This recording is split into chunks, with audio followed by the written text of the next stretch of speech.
now that the meetings in Berlin have wrapped up with Zelensky, Right. is there a timetable for going to Moscow? Is a delegation going? Well, I think that the delegation is largely there right now, actually. They're in Europe.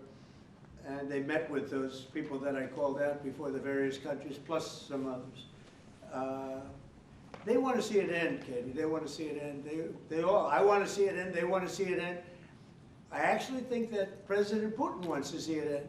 You know, I've had good talks. We've had good talks with Russia, and I think they'd like to get back to a more normal way of life. And just a quick follow-up there, an Article 5-like deal seems to be emerging without NATO membership for Ukraine.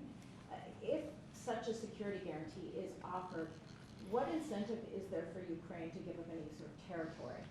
Well, look, you have, well, they've already lost the territory, you know, to be honest. I mean, the But territory to make is those lost. concessions permanent. But in terms of security guarantee, we're working with Europe on it. Europe would be a big part of that.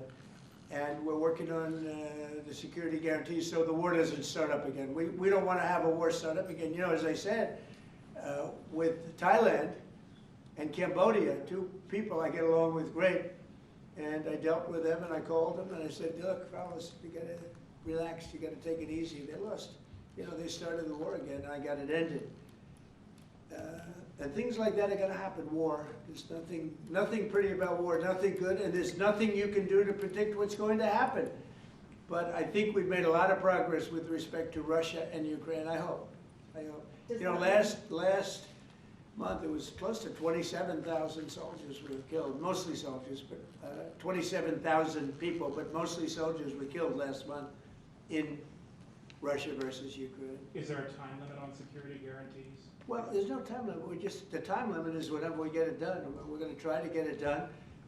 We're making progress. It's more difficult than anybody could have thought. I would have said that half of the wars that I got settled, some were going for over 30 years, that half of them should have been more difficult, and they actually haven't been. There's a lot of dislike between the two leaders, you know, and so it probably makes it a little bit tough.